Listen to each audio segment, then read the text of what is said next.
Maps are more suitable for representing parts of the earth such as continents and the countries. Now here also same thing they are saying you that the map can show each and everything, each and every part of the earth, each and continents and the countries can shown in the such of the representing form.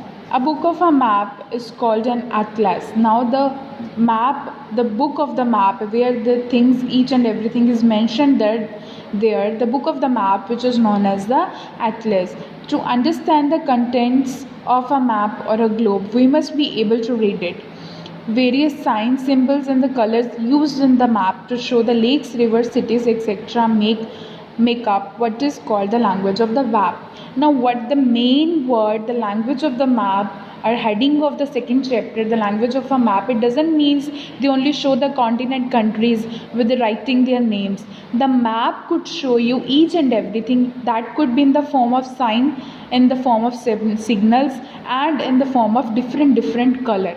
Everything for every perfect country, continent, or you can, if you have to mark the mountains, you have to mark the river, you have to mark the oceans, there are a lot of signs and symbol for each and everything. So these all things, that the information which is in the map, that could be known as the language of map. Now next, the colors on the map. Now in this topic we will read about which color is for which country, which continent, which oceans, each and everything would be mentioned in this topic.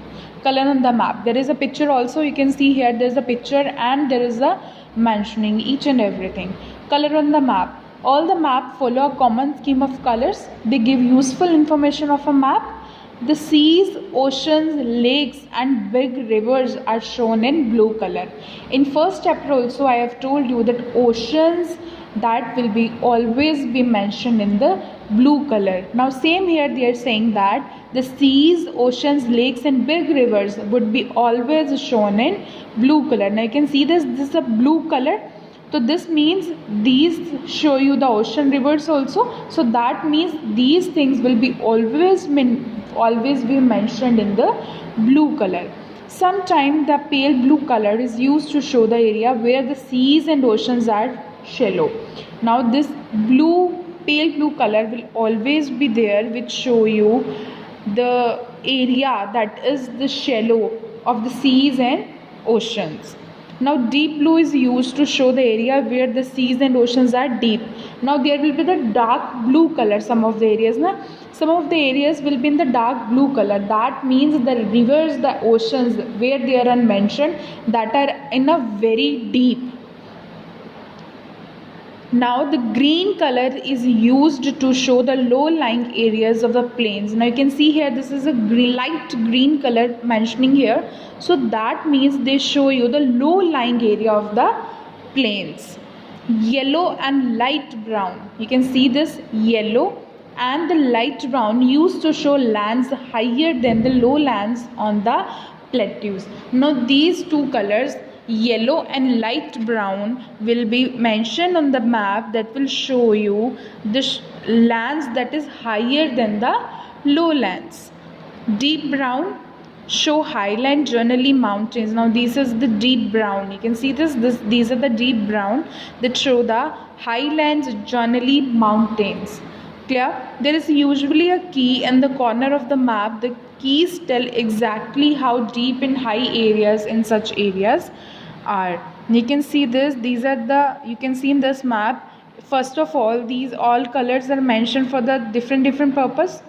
Light brown, deep colors will be mentioned, the things, the oceans, the mountains are in the very high, deeply high.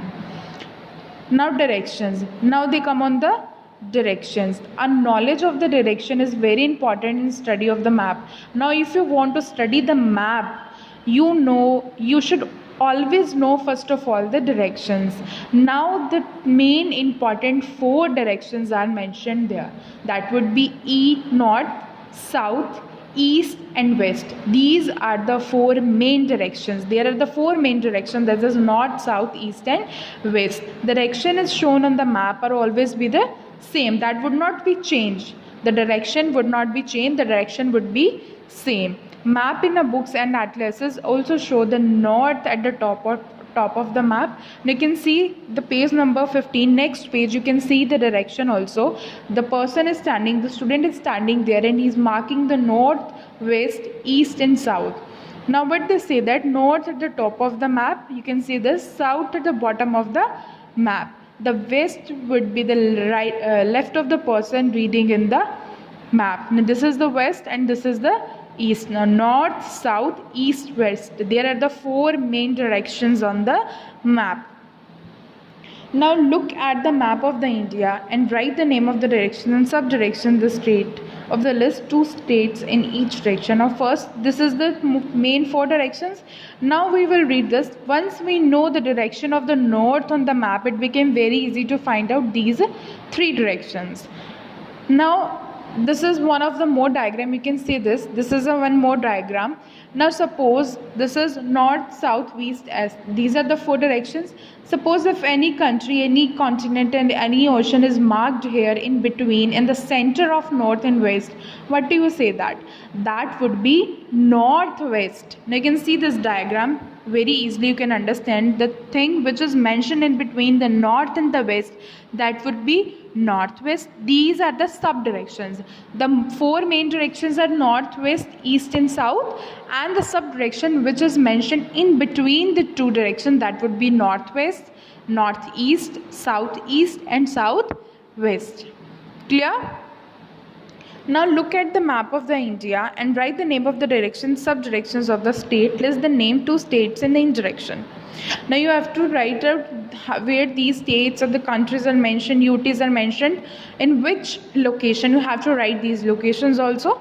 Sometimes we also need to show a place which is lying between the north and the west, or the south and the west. Now I told you this diagram. Firstly, if something or some directions is mentioned in between the north and the west, that would be always been mentioned as northwest. You will combine both the directions and write in the middle. Clear? So there are the 4 sub-directions. The northwest, the northeast is just halfway between the north and east. The northwest is a halfway of the northwest between the north and west. The southwest is halfway between the south and west, and the south lies halfway between the south and east. Now you understand these are the sub-directions. The knowledge of the direction is very important for the astronaut in the space, sailors at the seas, and the pilots in the air. Now these all directions are very important for everyone. Clear?